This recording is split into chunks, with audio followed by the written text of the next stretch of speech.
Dan yang menarik di surat An-Nur ini, ya, yang menariknya di surat An-Nur ini, ketika Allah sudah menyebut cahaya di atas cahaya, itu kan berarti apa? Cahaya hidayah Allah, ya, ditambah nanti ya bersihnya apa nih? Bersihnya hati kan terang. Tapi harus diingat, Ibnul Qayyim itu menyebut, ya, ruh itu oleh Ibnul Qayyim disebut dua. Ruh pertama adalah ruh yang ditiupkan malaikat,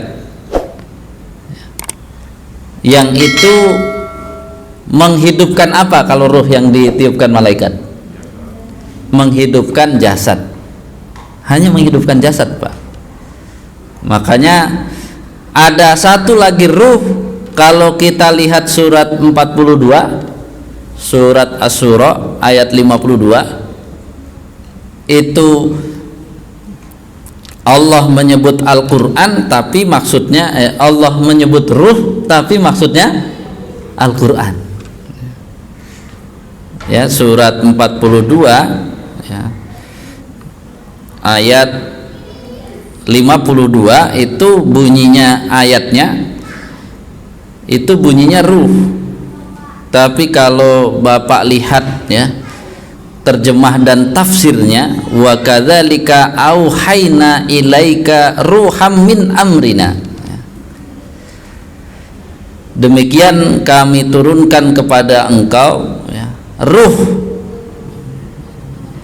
engkaunya Muhammad. Ruhnya apa? Di situ dalam terjemah saja sudah kelihatan para penerjemah mencantumkan apa? Ruh di situ adalah Al-Quran. Jadi kata Ibnul Qayyim, ya, kita harus berjuang meniupkan ruh kedua kepada anak-anak, agar anak-anak itu, ruh yang pertama dari malaikat itu ternyata hanya, ya, menggerakkan jasad, hanya menggerakkan jasad.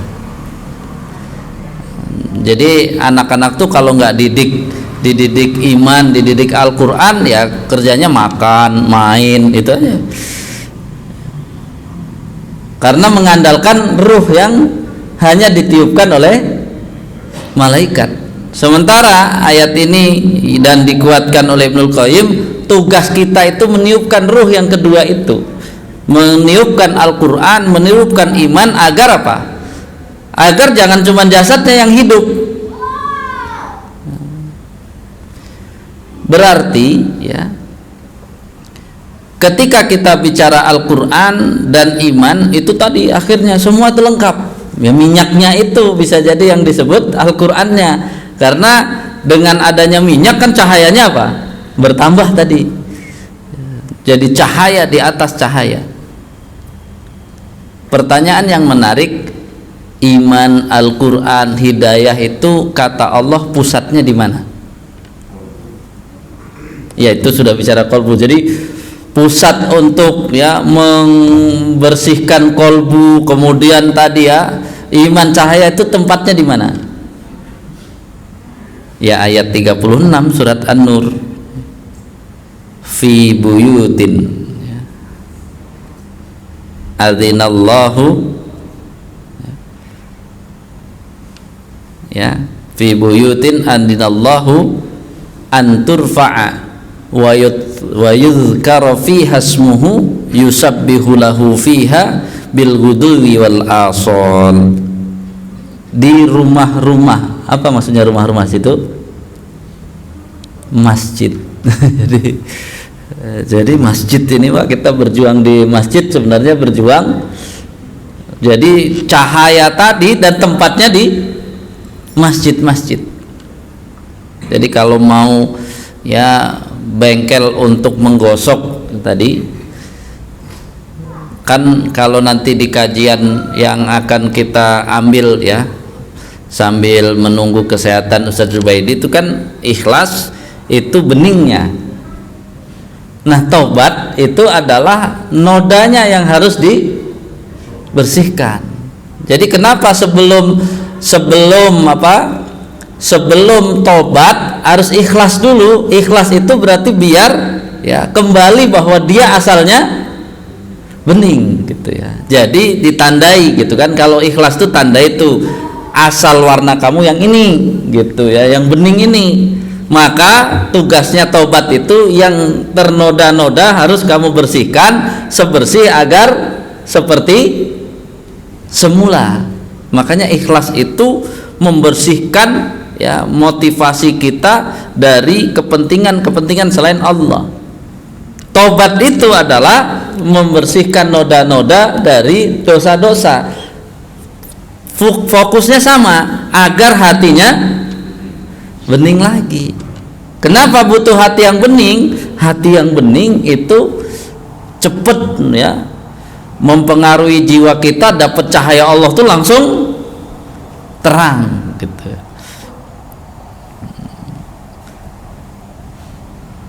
Nah, makanya kenapa dengan ayat 37 nanti ini jadi PR ya.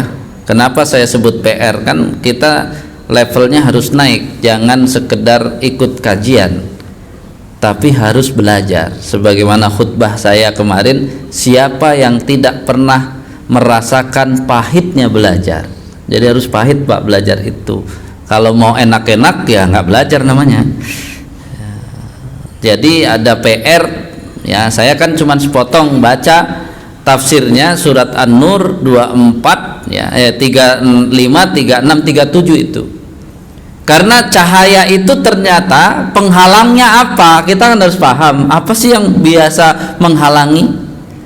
Yang sudah tahu dosa itu menodai bukan menghalangi. Makanya di sini disebut rijalun la tulhihim tijaratun wala bai'un an dzikrillah wa iqamis shalah wa ita'iz zakah yakhafuna yauman tatakallabu fihil qulub wal absar. Ternyata yang merusak ya itu adalah apa? Dunia ya, bukan merusak, menghalangi. Jadi kalau kita terhalang untuk mendapatkan kebenaran, itu ada dunia masuk. Misalnya dalam Islam itu kita udah paham, ternyata dalam Islam satu masalah ini ada 2, 3 ya pendapat ulama. Kita ngambil satu tapi menolak yang 2. Itu kepentingan dunia jadinya kita. Kalau kepentingan Islam kan kita ambil satu tapi tidak nolak yang 2. Karena memang pas dikaji bolak-balik ini ada 3 pendapatnya, ya sudah. Saya ngambil satu kan, kalau ini ngambil satu, tapi saya tidak menolak yang 2. Ketika kita menolak yang 2, maka kita apa? Atas kepentingan apa engkau menolak yang 2? Kan jadi aneh nanti. Apa kepentingannya menolak? Ini menjadi catatan bagi kita. Proses ya asalnya, ini proses asalnya anak-anak kita kalau balik kepada ruh tadi ya, anak-anak kita itu kan ruhnya masih bagus asalnya. Makanya kalau dalam proses kejujuran gitu ya, ini kalau mau melihat anak kita aja Pak, kalau kita kan kadang-kadang kurang apa, masih inilah, masih banyak pertimbangan. Coba lihat anak kita. Anak kita itu hatinya bening atau tidak? Bening. Tapi zaman dulu hati anak kita itu bening, lama tahannya. Tapi hari ini anak kita masih kecil, belum tahu apa-apa gitu ya. Gara-gara ya sudah ketagihan main handphone saja, walaupun kecil-kecil, bersih apa kotor? Dia ternyata rela ngapain saja demi untuk apa? Memainkan dunia itu. Coba kita harus melihat, waduh, bisa seperti itu ya gitu ya. Jadi asalnya bersih saja gitu ya, ditawarin dunia. Ini salah satu penguat makna rijalun la tulhim. Kenapa Ustadz disebut bahwa ya urusan dunia bisnis itu bisa menghalangi? Nah, itu lihat aja anak kecil yang harusnya secara ya hatinya masih bersih, tapi tiba-tiba Oh cepat sholat, mau sholat tapi habis sholat boleh main itu kan kenapa jadi apa? Anak kecil aja udah bisa saat ini apa? Dia keikhlasannya terganggu untuk kepentingan apa? Tadi permainan. Makanya saya cuma mengatakan Yahudi canggih juga mengajar apa? Tahu kelemahan fitrah itu kan masih belum kuat kalau tidak dimasukkan Al-Quran, iman dan ilmu. Maka mumpung anak-anak belum dimasukkan Al-Quran, iman dan ilmu, masukkan dulu aja yang mengganggu apa? Masuknya itu semuanya. Itu kehebatannya berarti.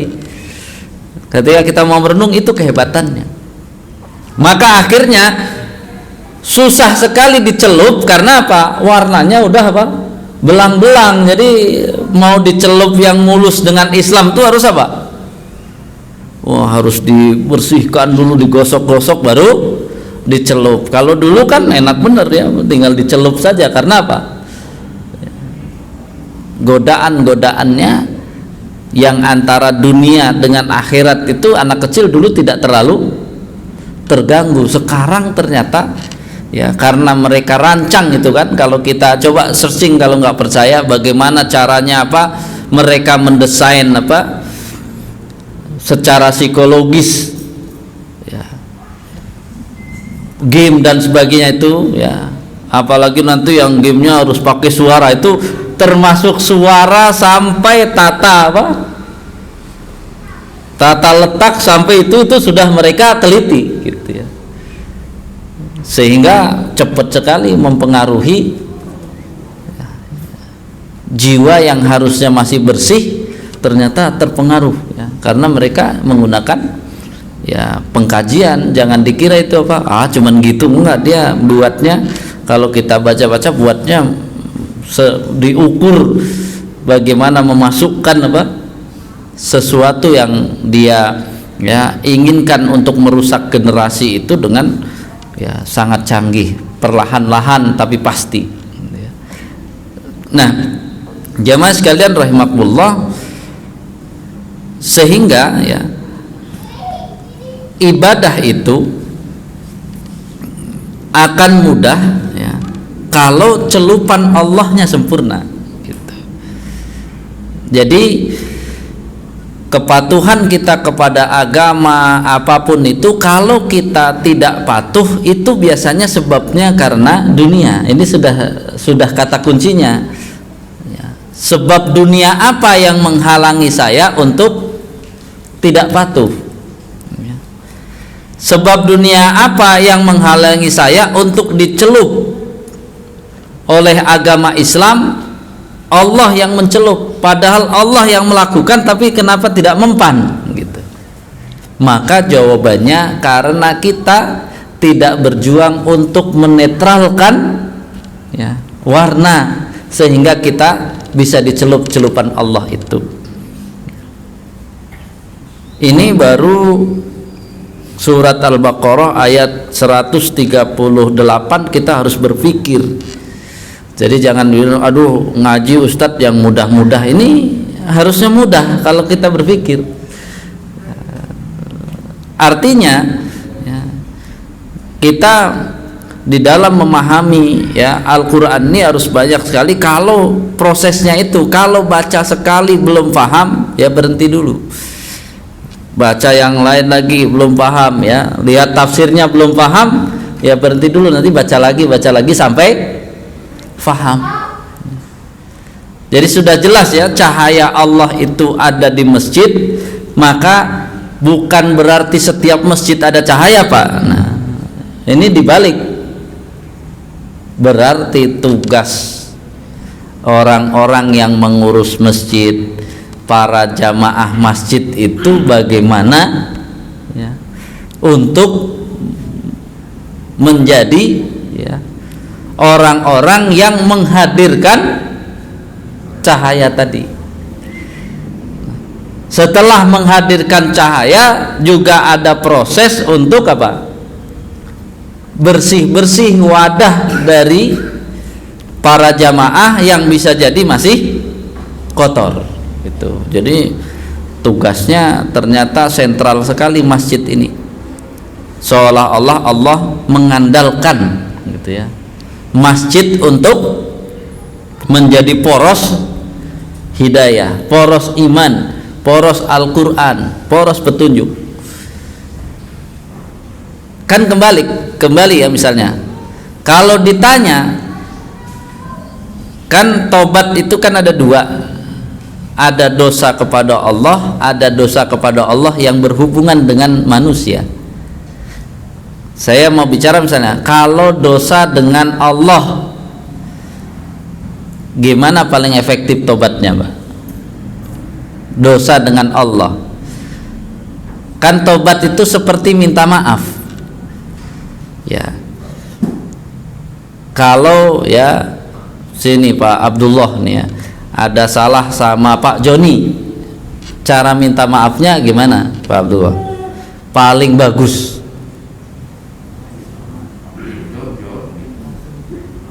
Datang ke rumah Pak Joni. Berarti kalau kita merasa dosa kepada Allah, datang ke rumah Allah, makanya ke masjid gitu. Jadi ke masjid. Jadi ini kan kembali saja ya, berarti minta maaf paling efektif ya datangilah.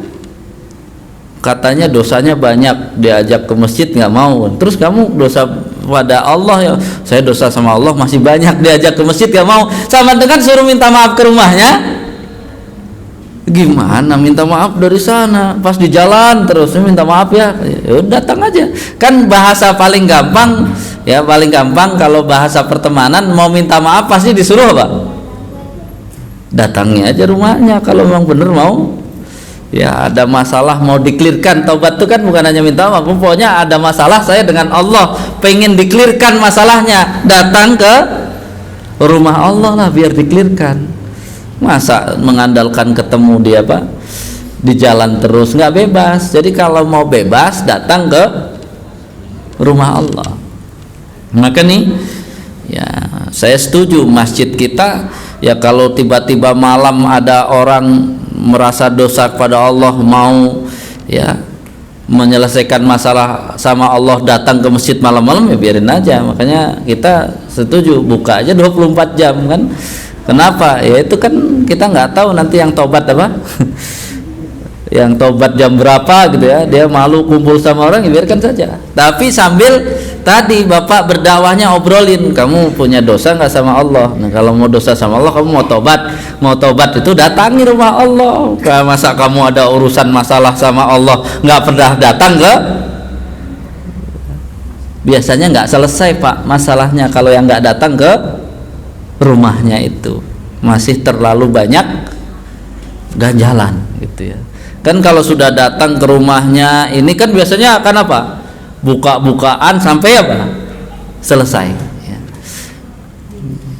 Jadi ya, perpaduan di sini karena yang dibicarakan ayat tadi adalah kita harus beriman seperti berimannya ya, ajaran Islam itu menuntun keimanan, maka kita fungsikan terus prosesnya. Karena kita beriman seperti itu seolah-olah Allah akan memberi celupan kepada iman kita, maka yang harus kita siapkan tadi, kenapa saya hubungkan dengan surat An-Nur, yang harus kita siapkan adalah apa?